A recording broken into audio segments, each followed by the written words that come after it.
l'autre sens, ça ne fonctionne pas. Merci à tous d'être là.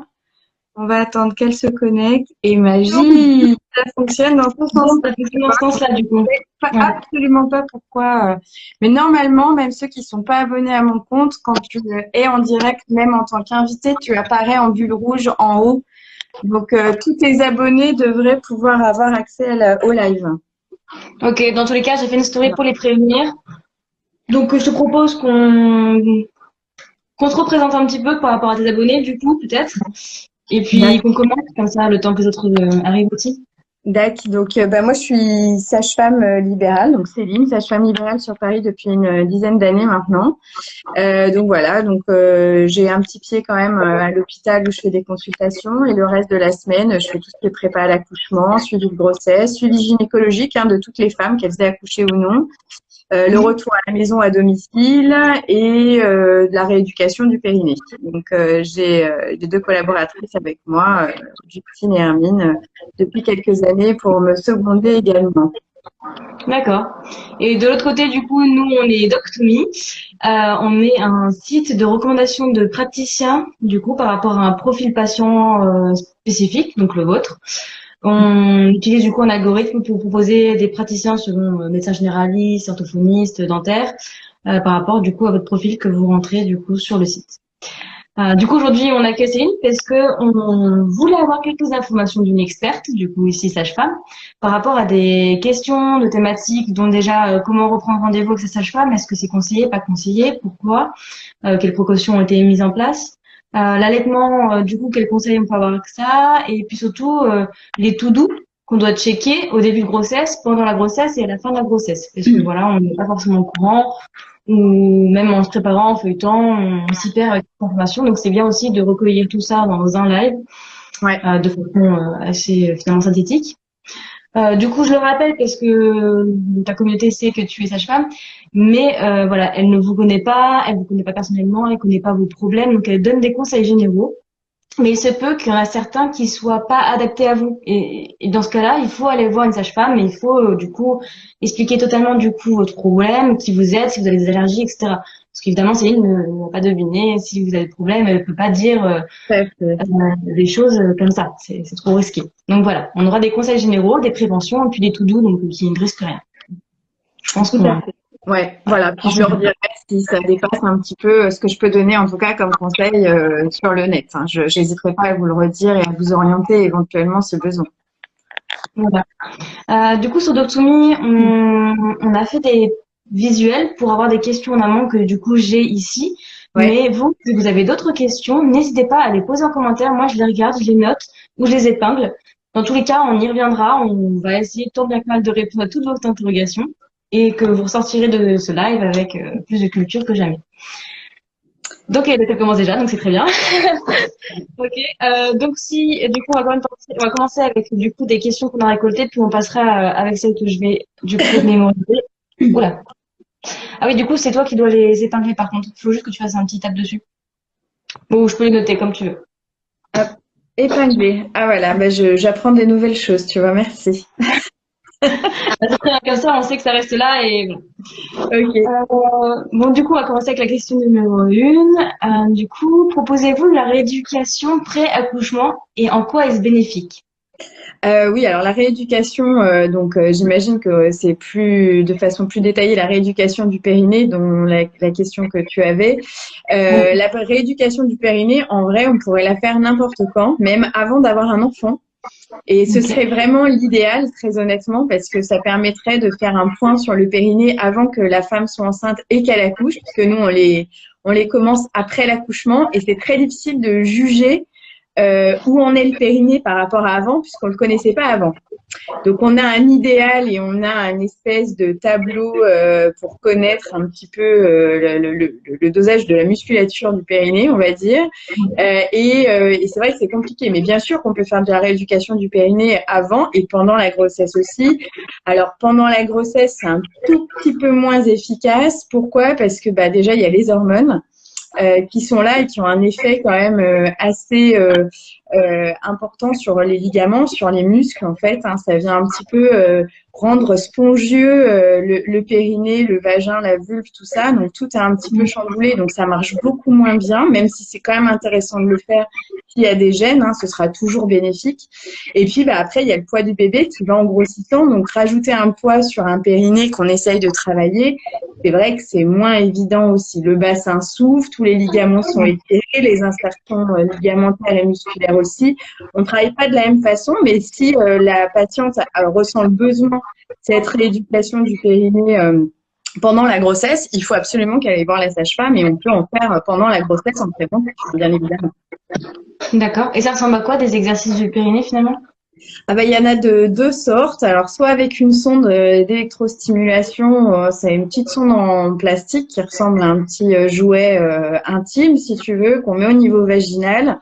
Qui envoie soit de l'électrostimulation, soit qu'on fait serrer avec le vagin pour faire des petits exercices un peu comme une Game Boy, quoi. Soit c'est la technique CMP, donc c'est celle que j'utilise moi et avec mes collègues en général. C'est une technique manuelle où on examine la patiente. Alors on n'est pas obligé de l'examiner à chaque fois, hein, mais on l'examine et pour toucher les muscles qui travaillent et on donne des images pour que la femme arrive à contracter les muscles. Donc c'est comme si je te disais, essaye de faire le stop pipi, de retenir un gaz, de faire remonter un tampon dans le vagin. Alors, il y a des images beaucoup plus poétiques, hein, la vague dans la grotte, le pont-levis, le bilboquet, la tulipe, voilà. Ok. Pratique en soi. Ouais. Très bien. Ok.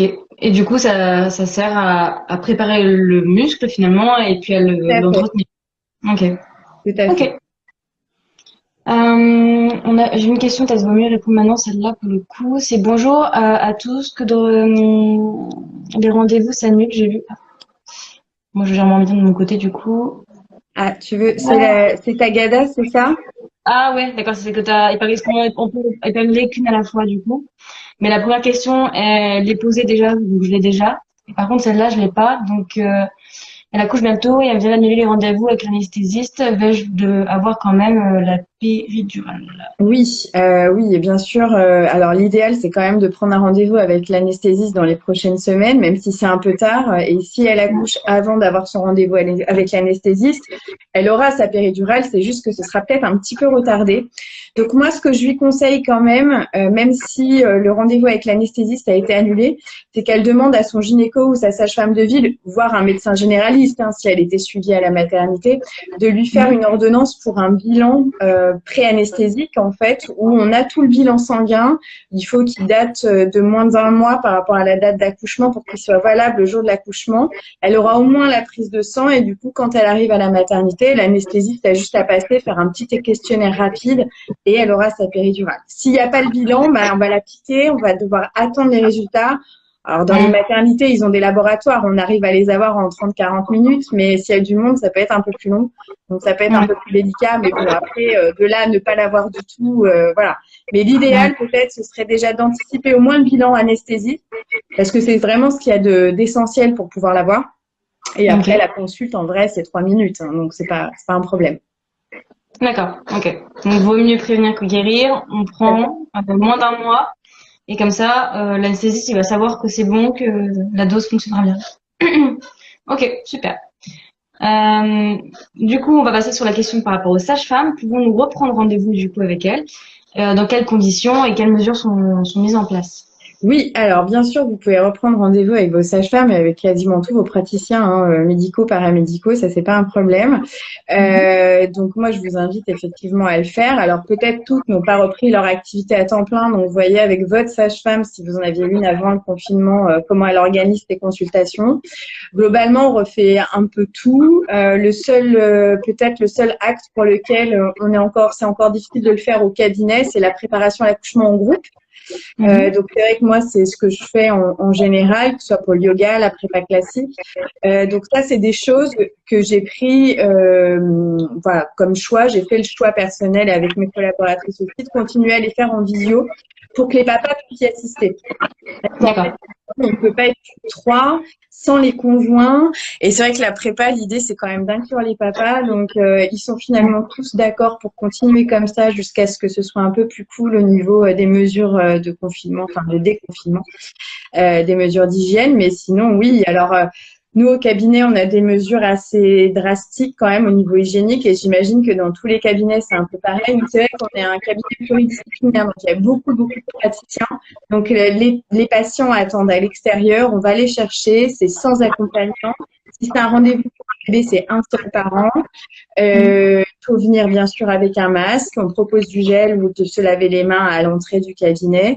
Et nous, on est un peu déguisés, hein, calot, masque, blouse. Moi qui suis d'habitude un peu comme tu me vois là en civil, c'est vrai que bon, celles qui me connaissent, ça les fait sourire parce que c'est pas du tout comme je suis d'habitude. Celles qui me connaissent pas, là, j'ai eu des nouvelles patientes aujourd'hui. C'est toujours un peu plus compliqué parce que je trouve que ça met vraiment une barrière que nous, en tout cas, sage-femme, on n'a pas vraiment.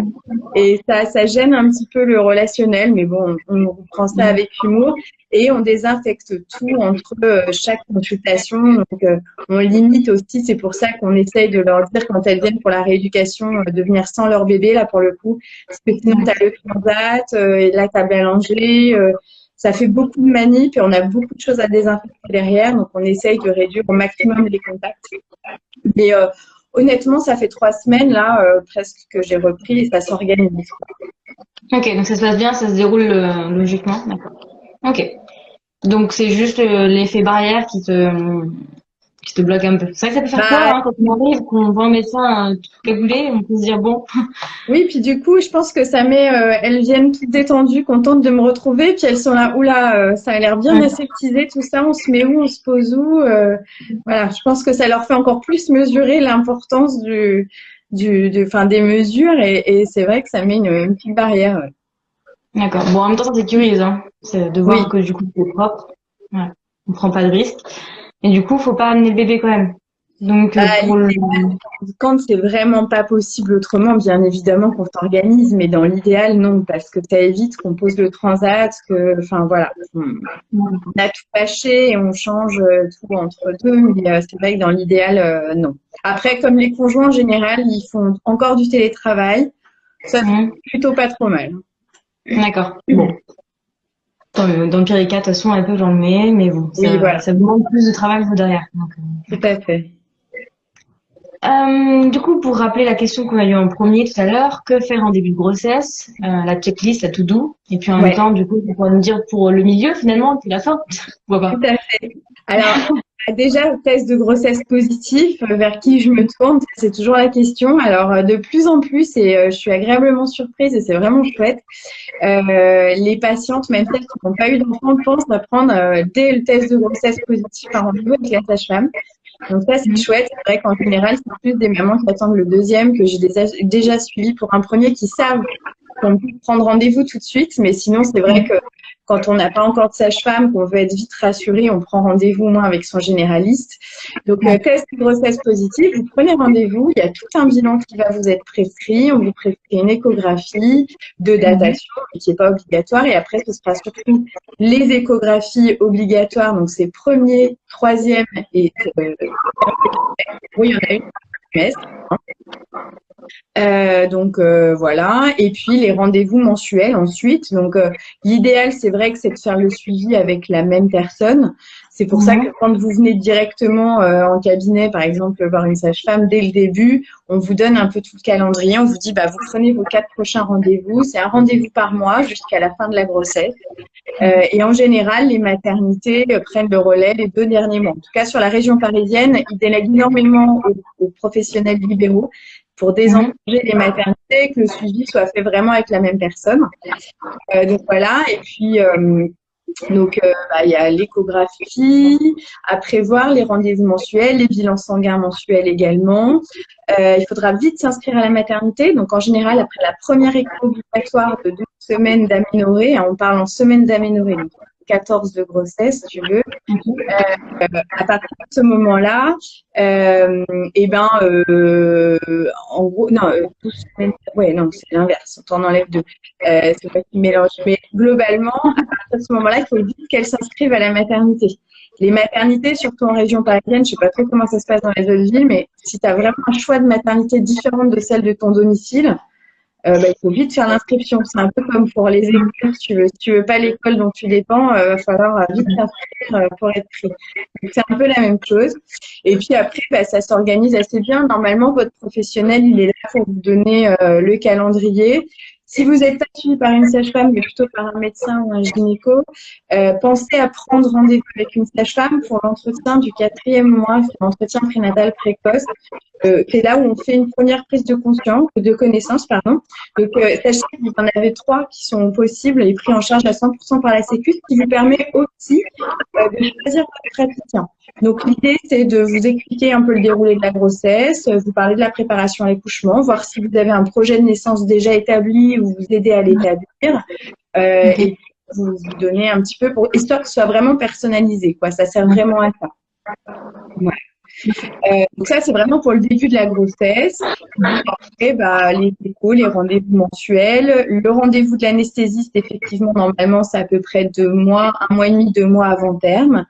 C'est au sein de la maternité. Le dernier rendez-vous est obligatoirement le dernier mois à la maternité. Et ensuite, rendez-vous le jour du terme, si bébé est toujours pas là. Et déclenchement, s'il est toujours pas là encore après, dans les 5-6 jours qui suivent la fin de grossesse, enfin le terme, 5-6 jours après terme, on déclenche. Pour le post-accouchement, c'est pareil. Moi, je vous invite quand même à contacter une sage-femme qui vienne vous voir à domicile, même si vous décidez pas d'allaiter. C'est vrai que souvent, c'est un petit peu le raccourci est vite fait par rapport à l'allaitement, mais pas que. La visite de la sage-femme, déjà, ça peut être médical, surveiller vous que tout se remette bien en place, faire l'examen pédiatrique du nouveau-né. On est habilité à le faire jusqu'au 1 mois de l'enfant. Donc, jusqu'à ce que le pédiatre prenne le relais. Et puis, ça permet de voir comment vous êtes installés, répondre à vos questions de jeunes parents. C'est vraiment une consultation de soutien à la parentalité. Donc, c'est pas que pour l'allaitement, même si on en fait aussi beaucoup de l'accompagnement à l'allaitement, mais voilà. Donc ça, si vous n'avez pas été suivi par une sage-femme en préparation à l'accouchement ou avant pendant la grossesse, n'attendez pas le jour de votre accouchement pour essayer de trouver quelqu'un. C'est très compliqué. Essayez de l'anticiper aussi avant. Si vous faites votre prépa à l'accouchement à la maternité, essayez de contacter quand même une sage-femme vers 5-6 mois de grossesse pour programmer des visites après. Et en général, quand on vient vous voir à la maison, on vous dit n'oubliez pas de prendre vos rendez-vous dans 2 mois pour la rééducation du périnée et ça se goupille assez bien. Donc c'est vrai que l'idéal d'être suivi par une même personne qui fait tout, c'est que nous, on va vous dire en fait, là vous êtes à tel terme, il faut prendre les rendez-vous pour ça, n'oubliez pas les rendez-vous pour ça et ça permet de ne pas passer à côté. D'accord. Donc en fait, au début de une heureuse nouvelle finalement, on a une bonne nouvelle, on va voir une sage-femme et on prévoit finalement pour quasiment toute la grossesse. Donc ça c'est cool, on pose nos rendez-vous. Et en plus, après vous nous servez un petit peu d'alarme et d'info quoi. Okay. Ouais. Donc on n'est pas perdu. Parce que j'allais dire, c'est un peu compliqué si on ne sait pas. Ouais. Mais d'accord. Donc si vous êtes là, vous prévenez et vous donnez. Tout à fait. Pour un premier bébé, c'est comme on a. Alors, il y en a de plus en plus qui viennent pour leur suivi gynéco aussi, donc on les connaît déjà, mais celles qui n'ont jamais eu affaire à une sage-femme, c'est vrai que c'est toujours compliqué de se dire comment choisir mon praticien, je le connais pas. En général, on a quand même, on est sur les annuaires du Conseil de l'Ordre. Regardez quelqu'un qui est près de chez vous pour les visites et la rééducation du périnée après, parce que vous aurez votre bébé. Donc, pensez aux côtés pratiques aussi. Et puis, en général, on a quand même toutes des infos sur nous, sur ce qu'on fait, sur les sites internet, puisqu'en général, on a des sites, sur Doctolib, des choses comme ça. En général, il y a quand même pas mal d'infos. Doctolib, donc n'hésitez pas à regarder. Et puis, vous avez le droit de changer de praticien. J'avais fait un post là-dessus. Vous avez le droit, si ça vous convient pas, de changer. Et même si vous avez commencé un suivi médical avec quelqu'un, vous avez le droit de changer. Et même nous, en tant que praticien, ça va au-delà puisqu'on est obligé de transférer votre dossier, de vous orienter auprès de quelqu'un d'autre si vous nous le demandez. Donc, voilà. Ok. Donc, le mieux, c'est quand même d'avoir sa sage-femme tout le long et son praticien tout le long. Mais si jamais on ne se sent pas à l'aise, le mieux, c'est de changer. Tout à fait. Ok, super. Du coup, on a répondu aux autres. Du coup, à quoi faut-il faire très attention quand on devient parent? Typiquement, on m'a parlé, bon, je suis pas parent, mais on m'a parlé de quelque chose qui s'appelle le cheveu invisible, vous savez? Les petits cheveux de la maman. Donc voilà, c'est des petits qu'on ne connaît pas et qu'on ne peut pas deviner. Donc, voilà, est-ce qu'il n'y a pas de petits trucs comme ça qu'il faut savoir Alors, ce dont tu parles, c'est quand même très rare. Oui. Et en général, on s'en rend compte. En fait, les bébés souvent s'accrochent aux cheveux parce qu'ils bougent et qu'ils attrapent les cheveux. Et en Mhm. général, que ce soit sur le petit doigt, et souvent c'est plutôt sur les orteils, c'est ça qui est Ouais, c'est ça. assez rigolo. Et en fait, ça vient leur se tortiller autour de l'orteil. Comme le cheveu est très fin, ça se voit pas, ça fait un espèce de garrot. Et en fait, quand vous voyez l'orteil de votre enfant qui devient rouge, voire violet, ben, il faut l'emmener voir le pédiatre ou la sage-femme. Et en fait, il faut vraiment regarder de très près avec une loupe. Je l'ai vu une fois chez un bébé et Mhm. le cheveu, il se voit quasiment pas. Hein, Ouais. mais bon, ça, c'est quand même très rare. Après, sur les trucs sur lesquels il faudrait faire attention, je pense qu'il faut se rassurer. C'est vrai que souvent, on est très inquiet en tant que jeune parent quand c'est son premier. Il faut vous dire quand même que votre bébé, c'est un mini-vous. Donc, toujours rester rationnel, dire, bon, qu'est-ce qu'il a? Là, dans ces cas-là, moi, je fais quoi? Donc, on Mhm. n'automédicalise pas un nouveau-né, mais Ouais. ça permet de savoir où on est de l'urgence ou pas. C'est vrai que souvent, on stresse vite, mais voilà, essayez de souffler 2 minutes. Un bébé qui dort bien, qui mange bien, qui fait pipi, qui fait caca et qui est tonique, a priori, il a quand même de bonnes chances d'aller très bien. Hein. Donc voilà. Donc déjà ça c'est le premier truc à vérifier. Mhm. Et puis après, bah, c'est éventuellement et les 3 premiers mois, c'est surtout ça. On fait attention, c'est la fièvre chez un bébé, même hors Covid. Hein. C'est vrai que là on dit fièvre, Oui. maintenant on dit Covid, mais pas du tout. Un bébé, les 3 premiers mois, il n'est pas censé faire de la fièvre. Alors, après un vaccin, le pédiatre va vous rassurer en vous disant si il fait de la fièvre dans les 2 jours qui suivent, c'est normal, il prescrit du Mhm. paracétamol. Mais s'il n'y a aucune raison qu'il fasse de la fièvre, ben pareil, vous le déshabillez un peu. Parce que aussi bien, c'est juste qu'il a fait une grosse colère, qu'il est devenu tout rouge et il a vite chauffé. On déshabille, on reprend la température en rectal, j'insiste bien, pour voir si un bébé a vraiment de la fièvre avant d'aller aux urgences pédiatriques. C'est le petit thermomètre dans les fesses. Et la fièvre, c'est 38 ou plus. Si c'est 38 ou plus, les 2, 3 premiers mois, vous pouvez appeler votre pédiatre si c'est en journée, mais clairement, vous allez aux urgences pédiatriques. Alors, c'est pas toutes les maternités qui ont des urgences pédiatriques, donc renseignez-vous. À Paris, il y en a 3, c'est Debré, Necker et Trousseau, et vous y allez et on vous prendra en charge très très vite. Il faut qu'on vérifie des premiers mois s'il y a une fièvre qui n'est pas une méningite quand même parce que c'est D'accord. le gros risque. Mais après, voilà, un enfant ou une infection urinaire qui ne se voit pas bien chez un bébé. Mais honnêtement, un bébé, voilà, qui mange bien, qui est tonique, qui élimine voilà, les systèmes vitaux, hein, respirer, Mhm. manger, voilà, être réveillé, normalement, c'est qu'il va bien. D'accord. Et pour prendre la température, ça marche pas sur le front ou ailleurs, c'est vraiment le plus efficace? On peut prendre le petit thermomètre qu'on met sous le bras, mais il faut rajouter 0,5. Donc, tu vois, c'est pas Ok, hyper les marges de précis. manœuvre. D'accord. Permettre un premier diagnostic. Et si en rajoutant Mhm. 0,5, on est très en dessous ou très au-dessus, je pense que le mieux, c'est encore de mettre dans les fesses. Alors maintenant, il y a aussi les thermomètres, comme on voit partout à ultra, enfin, avec le laser. Là, ça marche quand Ouais. même bien. Mais le premier truc qu'on va faire au bébé aux urgences, c'est lui mettre dans les fesses. Hein. D'accord. Ok, donc c'est celui qui est le plus efficace finalement, Mm, ou plus sûr, du moins. tout à fait. Ok. D'accord, très bien. Et du coup, que pensez-vous de l'allaitement? Qu'est-ce que vous dites justement à vos patientes? Il faut allaiter, pas allaiter? Est-ce qu'on peut faire les deux? Alors moi, je ne dis absolument rien. Et d'ailleurs, quand dans l'entretien prénatal, je leur pose la question, je ne leur dis pas est-ce que vous voulez allaiter ou pas, puisque pour moi, l'allaitement artificiel par biberon est un allaitement, il y a le mot dedans. Je leur demande, souvent, je leur pose la question, et vous, par rapport à l'alimentation du bébé, vous aviez pensé à quoi? Plutôt biberon ou plutôt sein? Parce que c'est une information que j'ai besoin d'avoir aussi pour leur accompagnement. Quand elles me disent j'en sais rien, bah, ma foi, elles vont se faire aussi leur propre expérience. Sans avoir eu d'enfant avant, c'est toujours un peu compliqué de savoir. Il y en a qui veulent très fortement allaiter et je vais vraiment essayer de les guider là-dedans. Celles qui ont un Mhm. choix très catégorique et qui me disent je ne veux pas allaiter, je les déculpabilise énormément par rapport à ça, parce qu'aujourd'hui on stigmatise énormément. Et on Mhm. arrive dans le phénomène inverse il y a une dizaine d'années, où maintenant, bah, les femmes qui veulent pas allaiter, elles sont un peu montrées du doigt, genre quoi, tu veux pas donner du made in maman à ton enfant, t'es pas une bonne maman, mais tes seins ils sont faits pour ça, on est des mammifères. il y a plein de bienfaits, bien évidemment. Après, une femme qui ne veut pas, moi, je préfère, et je leur dis à toutes, hein, je ne veux pas qu'elles se mettent la pression. Si elles veulent pas, je préfère qu'elles donnent un biberon en faisant des gazouillis et en faisant des sourires à leur bébé que de donner le sein comme ça et pleurer à chaque tétée, quoi.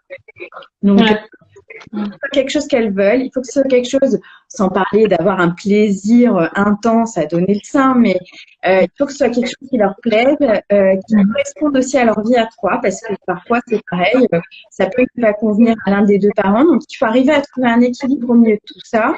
Et moi, c'est ce que j'essaie de leur amener à faire après l'accouchement, et qui veulent allaiter, mais qui veulent faire vite un mixte. Moi, si tu veux, je donne toujours des conseils en disant, bon, là, c'est un peu prématuré pour un biberon. Le risque, c'est que si vous lui donniez, il tète moins bien au sein et que ça vienne cafouiller la montée de lait, surtout les premières semaines. Mais si c'est ça, j'arrête parce que j'en peux plus, bien sûr qu'on met. Moi, si tu vois, il leur reste qu'une tétée par jour, mais que ça leur fait vraiment plaisir de continuer à donner qu'une tétée par jour, c'est jamais moi qui leur dirais d'enlever la dernière tétée en disant, bah, ça sert à rien. Non. Toujours, en tout cas, à avoir ce lien et à leur provoquer à elles du plaisir. Et en même temps, c'est jamais moi qui leur dirais d'arrêter. C'est à elles de faire leur propre choix à eux, parce que c'est aussi le coup. Mais moi, j'ai aucune pression par rapport à ça. Hein. Voilà. Mon expérience personnelle peut-être a fait que j'ai plus ce discours-là, c'est que je ne savais pas. Enfin, si tu veux, en tant que femme, ça choquait beaucoup le jour où je suis venue accoucher, quand on m'a dit tu veux allaiter, j'ai dit pas sûr quoi. Alors une sage-femme libérale qui sait pas si elle veut allaiter, autant te dire que voilà, je sortais un petit peu de l'ordinaire et puis bah les choses se sont faites naturellement et peut-être que si ma fille avait pas pris tout de suite très bien le sein, je me serais peut-être pas accrochée non plus. Donc j'ai pas de jugement et je leur amène à faire leur propre jugement à elles, c'est hyper important. D'accord. Mais du coup, oui, tu guides quoi qu'elle choisisse finalement. Donc, C'est la bonne avec le solution. biberon au sein, c'est guidé. Donc, si tu fais ça, d'accord, donc fais attention à ça, ça, ça. Si tu fais ça, faire attention aussi, ça, ça, ça. Voilà. Ok, très bien. Et est-ce que du coup, tu penses, parce que ce que tu disais tout à l'heure, c'est vaut mieux donner l'allaitement en souriant plutôt qu'en faisant la gueule. Est-ce que tu penses que l'enfant, il le ressent? Oui, bah, et en fait, si tu veux, les seuls moments, les premiers mois où l'enfant il est éveillé, c'est pour manger. Sinon, il fait que dormir. Donc, si à chaque fois il voit sa mère complètement stressée, paniquée, en serrant les dents comme ça, c'est comme si toi, tu avais tout le temps quelqu'un qui pleurait en face de toi quand tu vas faire ta pause déj, tu vois. Au bout d'un moment, tu es un peu noué et tu n'as plus très faim, tu vois. Bah, c'est un peu la même chose. Donc, je pense que oui, ils le ressentent. D'accord, ok, intéressant. Euh, Du coup, qu'est-ce que ça fait de voir une nouvelle vie arriver en tant que sage-femme du coup? De voir le Euh, début du gros ventre, la fin, le bébé, qu'est-ce que ça fait comme émotion? Ah bah alors moi ça fait un petit moment que je fais plus d'accouchement mais en tout cas de toute façon ça fait toujours halluciner et je crois que j'en ai fait beaucoup. Moi je continue du coup là à suivre toutes mes patientes de la grossesse et l'après. Toujours hallucinant de se dire que une semaine avant elles avaient ce petit bébé dans le ventre qu'on imaginait tous qui parfois dénote complètement de ce qu'on s'était imaginé parce que tu te demandes de quel parent il tient parfois, tu vois. Mais c'est quand même assez dingue. Et à chaque naissance, quand on voit cette tête et ce bébé sortir, on a beau savoir que c'est dedans et ce que c'est, enfin, en tant que professionnel, c'est un truc, c'est entre la magie et le truc un peu mystique, tu vois, on s'en prend plein la tronche à chaque fois. Hein. Et quand on dit, oh, bah, vous allez vous lasser à la fin, ça vous fait plus rien, mais non. Et puis, il y a des couples qui nous parlent, qui nous touchent, tu vois, il y a des, sur lesquels forcément, on crée des liens qui fait que ben, on fait partie intégrante en fait de leur grossesse et de leur nouvelle vie de parents. Et moi, je le vois quand je les recroise dans la rue ou voilà, je fais partie, je vais pas dire de la famille, mais en tout cas, je fais largement partie de l'histoire, quoi. C'est ça, de la création de la famille. Tout à fait, tout à D'accord. fait. C'est amusant. N'hésitez pas en commentaire, pour ceux qui nous regardent live, à poser vos questions hein, ou vos anecdotes. Vous pouvez aussi parler d'anecdotes, il n'y a pas de problème.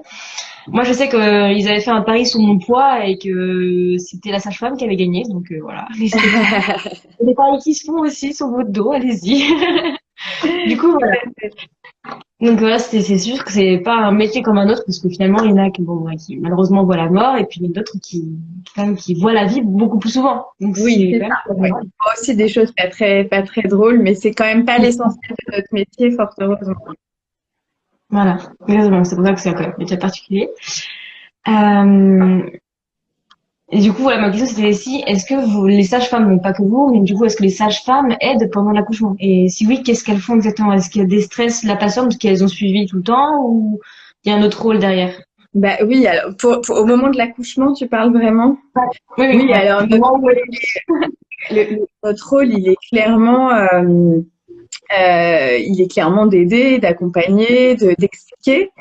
Pour moi, on a quand même un rôle qui sert quand même à expliquer les choses, pour justement déstresser, comprendre et bien sûr qu'on les aide. Enfin, c'est évident que si tu veux, il y a un moment donné, quand on dit à la patiente, bon bah c'est bon, bébé est engagé, on voit la tête, on s'installe pour pousser.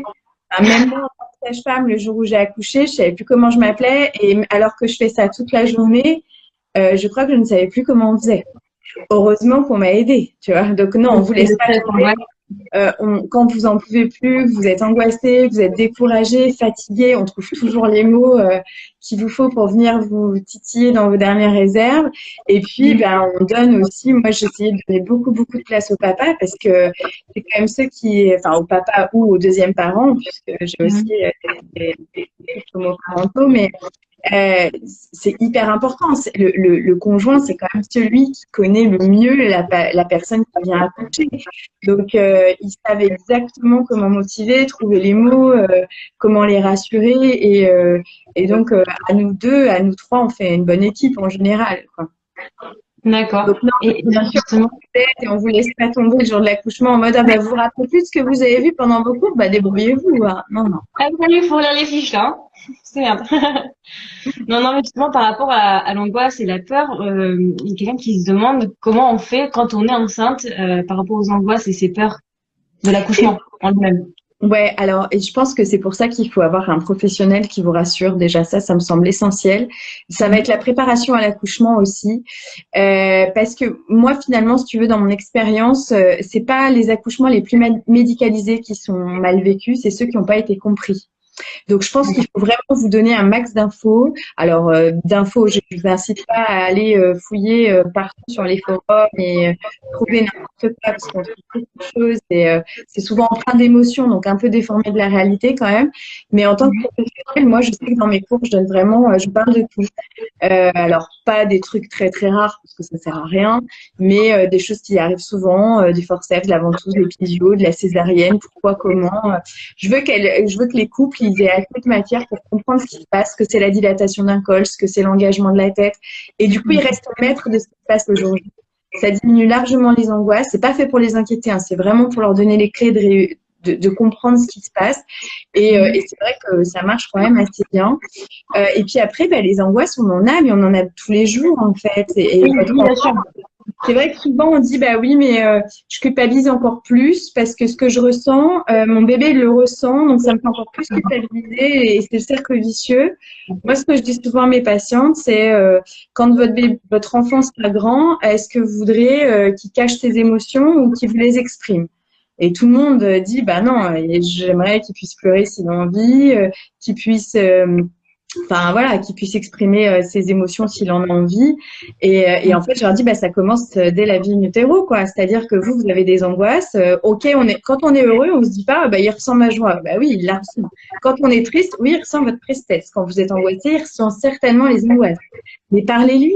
Alors, ça peut être intérieurement, on n'est pas obligé de parler à son nombril, mais ça peut être simplement en intériorisant, en disant, bah, c'est pas ta faute, maman elle est stressée, mais c'est normal, ça fait partie de la vie. Et c'est comme ça qu'on apprend à un enfant aussi à exprimer ce qu'il ressent, sans juger. Et vous n'êtes pas des Wonder Woman, vous avez le droit d'avoir plein d'émotions, même si vous attendez ce que vous avez toujours attendu et que c'était une grossesse. Bah, vous avez le droit d'être en colère, vous avez le droit d'être déçu aussi de la grossesse, parce que des fois on s'en fait toute une image, et puis bah, on n'aime pas être enceinte. Alors c'est hyper culpabilisant aussi, mais ça arrive. Donc bon, je pense que là-dessus, il faut prendre vraiment du recul, hein. Ouais, finalement, c'est comme parler comme si t'étais déjà là, c'est parler à un enfant, c'est lui expliquer les choses. Ouais. Ok. On a une dame qui justement dit que ça lui a fait un peu peur les premières séances Ouais. sur les motifs d'urgence.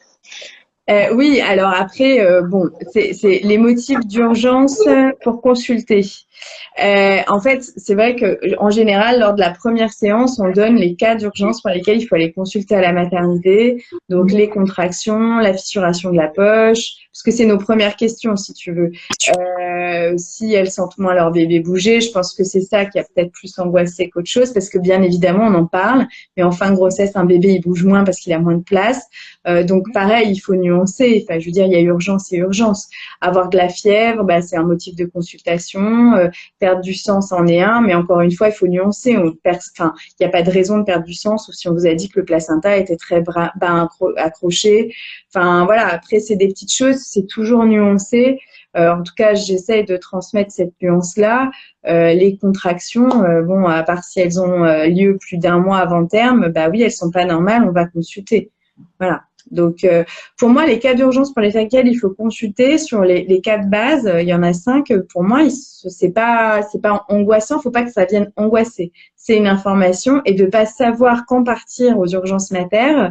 Je pense que si on donne pas l'info, il y en a plein qui fissurent leur poche des os et qui se disent bah tant que j'ai pas de contraction, je reste à la maison. Sauf que là, il y a un vrai risque infectieux au bout de 48 heures et le bénéfice-risque, il est pas très bon non plus. Donc, il faut qu'elle sache quand y aller. C'est important. Hein.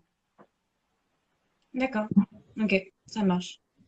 Et du coup, on a eu pas mal de Mais j'invite questions. cette personne-là pendant les cours à dire que ça l'angoisse. Il faut qu'elle exprime ça avec cette personne, même si c'est en Oui, groupe. Il faut pas qu'elle hésite à rebondir. Nous, on est là aussi pour, moi, à des moments, je pense que, enfin, il y en a qui le disent et j'essaie du coup de peut-être me m'exprimer différemment si j'ai fait peur ou d'expliquer, non mais attendez, là, je vous explique ça, mais c'est rare ou il y a pas de quoi vous angoisser. C'est quelque chose qui arrive souvent et je pense qu'on peut les expliquer les choses. Hein.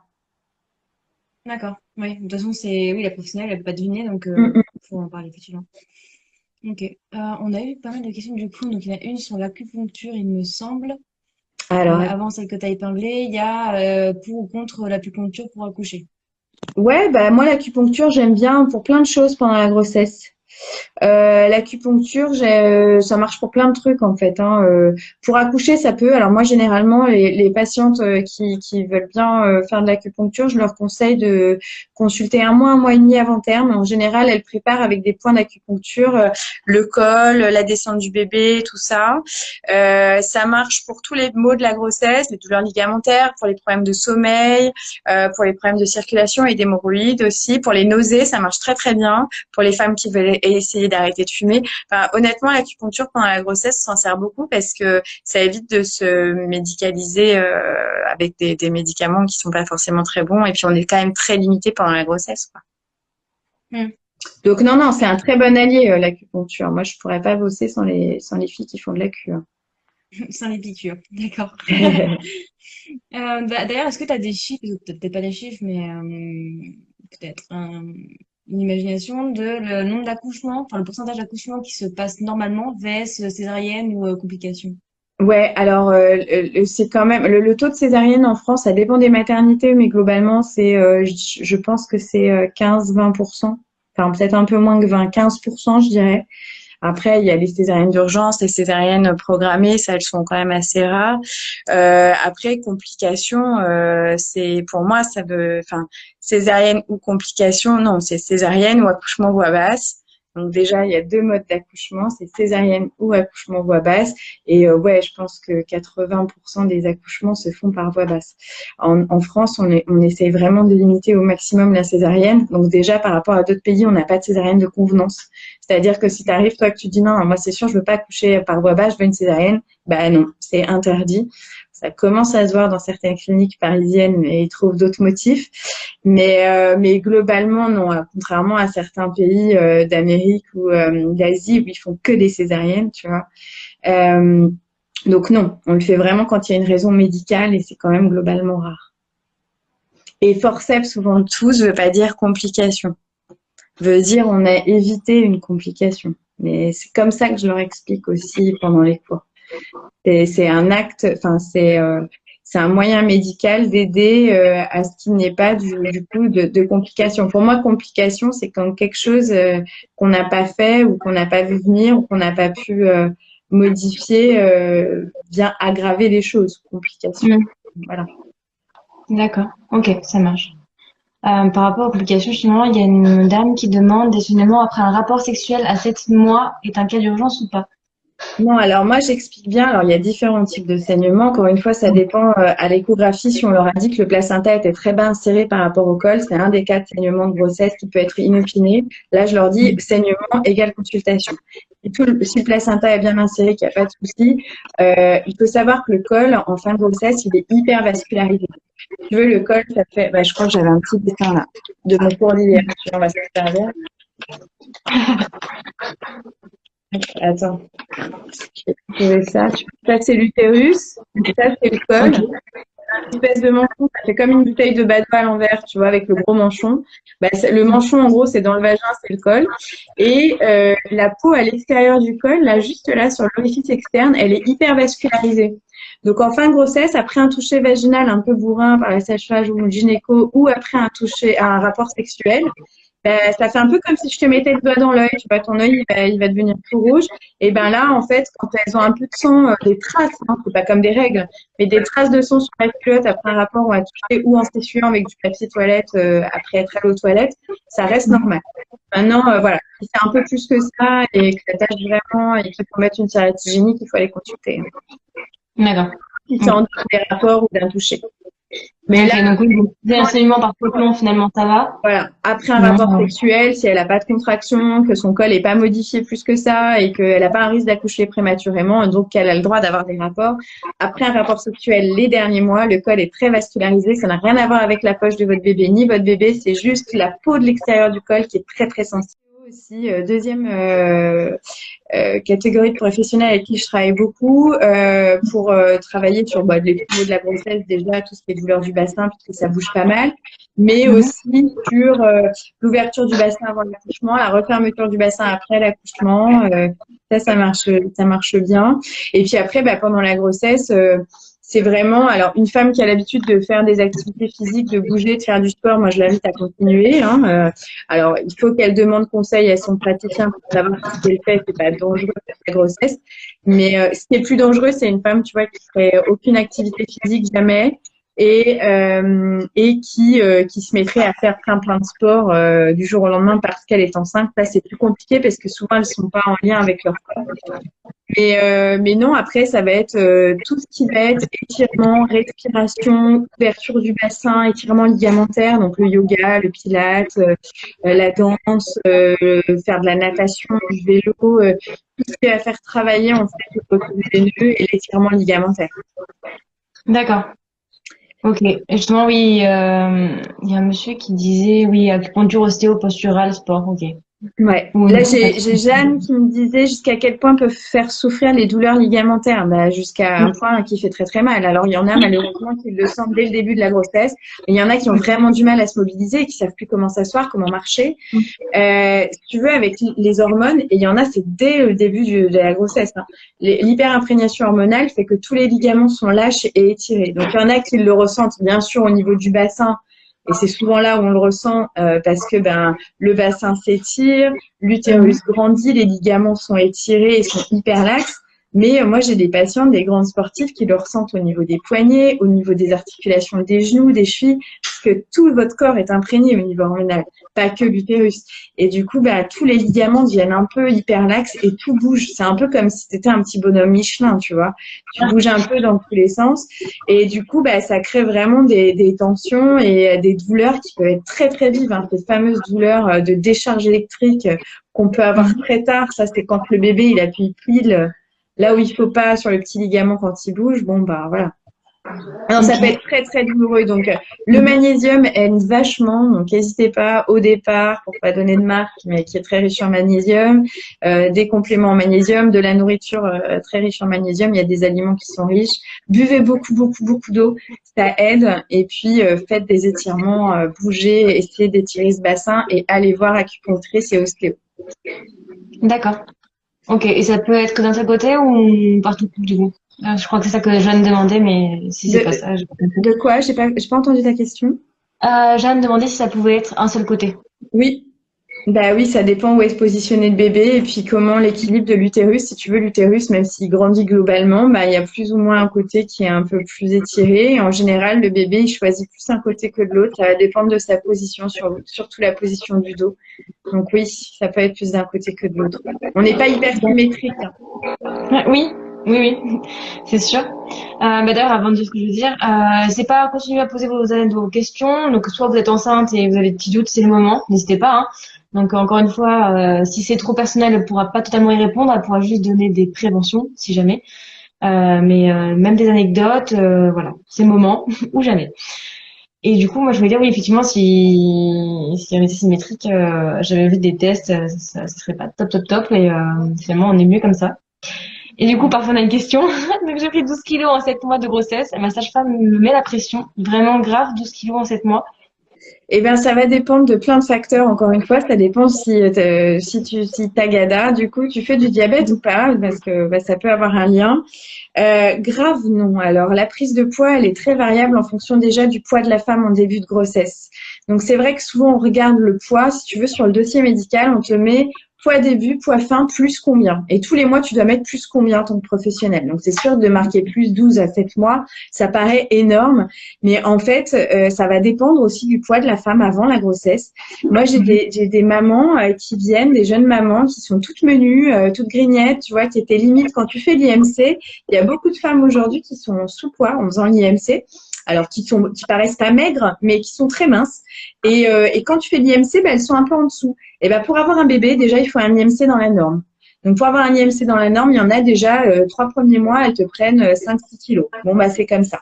Une femme qui est en surpoids, elle va pas prendre de poids avant 4-5 mois de grossesse, souvent. Donc, c'est très, très variable. Ça va dépendre aussi, au-delà de la prise de poids qui est réelle pour le bébé et tout ça, ça va dépendre aussi de la rétention d'eau. Malheureusement, il y en a, elles sont pleines de flotte avec les hormones et elles ont de la rétention d'eau partout. Elles accouchent, elles ont perdu 10 kilos. Tu veux, il Ok. y en a qui prennent 20 kilos, qui en ont perdu 17 le jour de l'accouchement, quoi, le lendemain. Il y en a qui prennent que 6 kilos et à qui il reste 5 kilos pendant 6 mois derrière.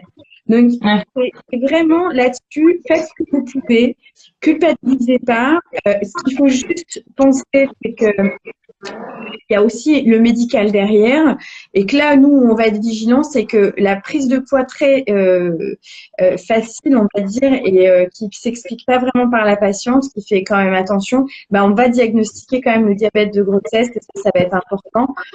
Donc voilà, mais après, bon, et puis après, ben, il y en a qui veulent aussi se faire plaisir et qui se disent, bon, bah, attends, la grossesse, c'est la seule fois.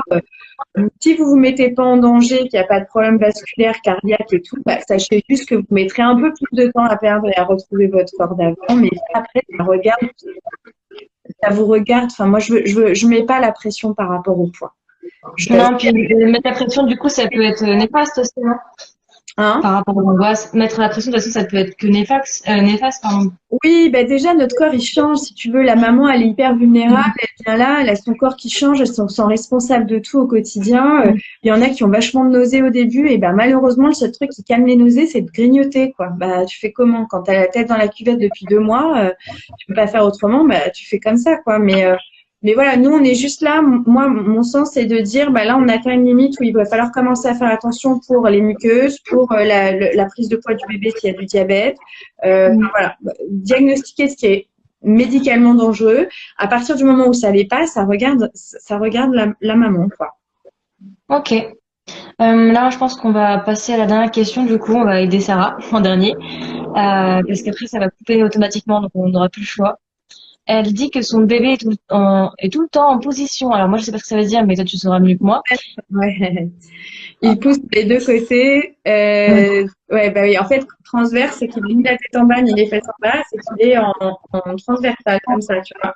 Bon, alors, il y a un moment donné, il va se tourner, hein. Un bébé transverse, je sais pas si c'est son premier si c'est son premier, en général, ceux qui restent longtemps, en transverse, c'est pour des deuxième ou troisième parce que l'utérus a déjà été distendu plusieurs fois, ils ont de la place. Mais il y a un moment donné, il va se tourner ou dans un sens ou dans l'autre. Effectivement, s'il restait en transverse, bah, ce serait une indication de césarienne programmée pour le coup, mais là, elle a encore pas fait la troisième écho qui est la semaine prochaine. J'invite cette maman à faire de l'acupuncture, ça marche hyper bien pour mettre le bébé en tête. Donc ça marche très bien. Faites le pont, mettez les fesses en l'air, faites du yoga, faites le chat et le pont, ça les fait tourner super bien. Ok. Bon, alors pour Sarah, le conseil, c'est fais du yoga et fais le chat et le pont. Apparemment, ça marche bien. Et c'est son premier, voilà, elle a répondu. C'était son premier. D'accord. Bah, il va tourner, il va tourner. Il y aura Ok, plus de donc place. faut pas s'inquiéter, il va se tourner.